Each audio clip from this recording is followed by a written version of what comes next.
Hai sahabat bidan, jadi hari ini kita bakal bahas 8 hal yang harus dilakukan oleh ibu hamil pada saat trimester 1. Yang pertama itu, ketika ibu-ibu udah tes pack dan hasilnya positif, ibu harus segera ke puskesmas untuk melakukan pemeriksaan kehamilan sejak awal. Yang kedua, di puskesmas ini ibu-ibu akan dilakukan USG. Nah, USG itu apa sih gunanya USG? Untuk melihat letak janin, apakah janinnya ini berada di rahim atau di tuba falopi. Nah, kalau di tuba falopi ini bakal terjadi kehamilan ektopik atau kehamilan di luar kandungan. Jadi penting sekali USG di awal kehamilan dan bisa menentukan usia kehamilan ibu. Nah, ini usia kehamilan ibu berdasarkan panjang bayi. Berapa sih usia kehamilannya? Apakah jangan-jangan udah di trimester 2, bukan lagi di bawah 12 minggu, tapi udah di atas 12 minggu. Oke? Selanjutnya di puskesmas akan dilakukan pemeriksaan darah. Cek HB, apakah ibu ini darahnya cek HB itu untuk melihat apakah ibu ini anemia atau tidak. Nah, atau bisa disebut orang awam itu kekurangan darah. Nah, yang kedua itu akan dilakukan pemeriksaan triple eliminasi saat di laboratorium untuk melihat apakah ada tanda-tanda atau di darah ibu itu menunjukkan adanya HIV, sifilis, dan hepatitis B. Ibu-ibu jangan takut ya untuk pemeriksaan triple eliminasi ini. Ini untuk pencegahan awal ya. Maksudnya ketika terdiagnosa salah satu penyakit itu, hal apa yang bisa dilakukan. Jadi ibu jangan takut. Bismillah saja, insya Allah hasilnya semua akan negatif ya. Selanjutnya pada saat di puskesmas juga bakal dipantau berat badan dan lingkar lengan atas atau lila untuk melihat status gizi ibu. Nah, untuk lila ini biasanya apakah ibu ini kekurangan energi kronik atau tidak dengan mengukur lingkar lengan atas atau disebut lila.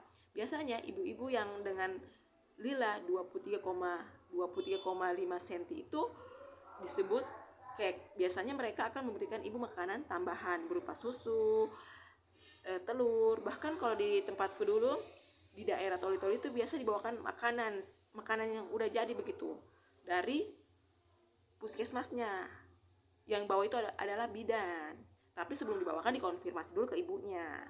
Seperti itu ya. Selanjutnya yang ketiga itu, yang ketiga ini nutrisi. Nah, ibu-ibu itu harus makan makanan yang tinggi protein.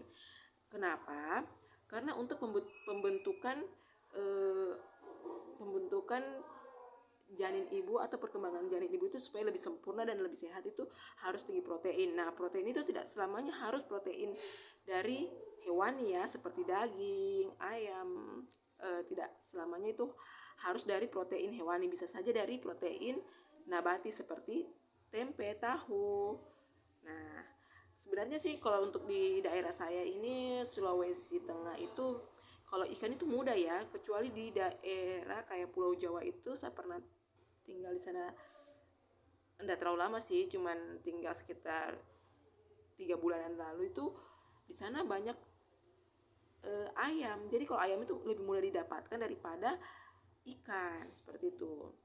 Intinya protein itu diperbanyak ya pada trimester 1. Selanjutnya ini yang keempat itu pembunuhan vitamin. Nah, pembunuhan vitamin itu biasanya kalau di puskesmas sudah ada vitamin-vitamin apa saja yang akan diberikan pada ibu-ibu hamil. Tapi kalau di klinik itu biasanya dokter itu biasa kasih tuh Folamil Genio atau Blackmores. Intinya di dalam vitamin itu ada asam folat. Asam folat itu sangat penting untuk pertumbuhan janin dan perkembangan saraf dari si janin itu. Pokoknya kalian harus minum obat atau vitamin itu dari anjuran dokter atau bidan ya. Jangan sembarangan beli obat ya ibu-ibu hamil. Selanjutnya itu gaya hidup. Nah, gaya hidup di sini kalian kalau istirahat itu harus istirahat yang cukup. Kalau memang waktunya istirahat, jangan lagi main HP. Biar tidur siang itu kayak 1-2 jam udah boleh kok. Terus itu olahraga. Nah, olahraga ini bisa kayak jalan santai saja, atau biasanya itu di puskesmas itu ada program kelas ibu hamil berdasarkan wilayah kerja puskesmas tersebut. Kayak saya dulu pegang daerah Palu Barat, kan di daerah itu kan Palu Barat dibagi-bagi lagi berdasarkan kelurahan. Nah, di kelurahan itu ada namanya bidan kelurahan. Nah, bidan kelurahan itu yang akan melakukan kelas ibu hamil. Makanya penting sekali melapor ke puskesmas supaya ibu dipantau. Selanjutnya lagi nih yang keenam adalah morning sickness atau mual muntah. Nah, mual muntah ini biasa kan kalau normal itu pada pagi hari, tapi biasa juga ada yang berlebihan, pagi muntah, siang muntah, malam muntah. Nah, ini penting sekali ke puskesmas atau ke dokter, nanti akan diberikan vitamin yang bisa mengurangi mual muntah ya ibu-ibu, mengurangi, tidak bisa dihilangkan. Karena apa? Karena mual muntah itu faktor hormon, di mana hormon HCG itu meningkat, kita jadi mual muntah. Nah, caranya itu sebenarnya kita harus bisa mengakalinya. Karena saya dulu punya teman itu harus ikut relawan di saat dia hamil. Dia tidak tahu hamil, dia ikut relawan, jadi dia tuh paksakan makan, dan dia minum vitamin Holamil Genio itu dia paksa makan sedikit tapi sering, minum vitamin, akhirnya mual muntahnya itu bisa diatasi. Padahal itu hamil anak pertama loh, dimana dia harus bekerja juga, jadi otomatis mual muntahnya itu berlebihan, tapi alhamdulillah bisa dilewati. Jadi mual muntah itu bisa diatasi dengan cara makan tapi sering, jadi makan sedikit-sedikit tapi sering, bisa konsumsi snack-snack yang pengganti makanan. Biasanya kan kalau makan muntah tuh, jadi kita bisa makan gabin. Nah, gabin itu bisa mencegah mual muntah. Itu menurut pengalaman teman-teman ya, pengalaman teman-teman saya cerita ya teman-teman. Jadi mual muntah, makan tapi sering itu bisa mengurangi mual muntah. Hindari juga aroma-aroma yang tajam seperti kayak bau durian, itu bisa memicu mual muntah ya pada sebagian orang. Kan ada juga yang tidak. Jadi tiap orang ini beda-beda ya ibu. Lanjut lagi ke ini, hindari kayak alkohol, rokok. Nah, biasa kan yang tidak bisa dihindari sebenarnya ini rokok ya. Kalau ada yang ngerokok di sampingnya ibu, itu ibu sebaiknya menggunakan masker ya. Atau kalau bapaknya merokok di rumah, bisa mungkin dibilang bapaknya rokok di luar rumah aja, jangan di sekitar ibu hamil, itu bisa berdampak pada bayinya atau janinnya ya.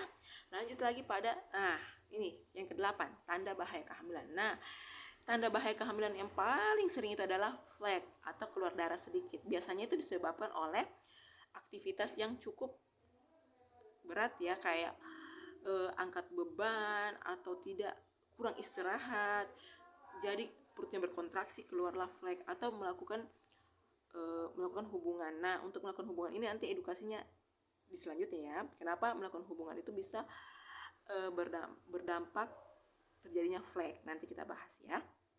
Oke, ibu-ibu hamilku yang tersayang, kalian bisa baca-baca ini. Jika ada yang ingin ditanyakan bisa komen di kolom komentar, nanti saya akan jawabnya.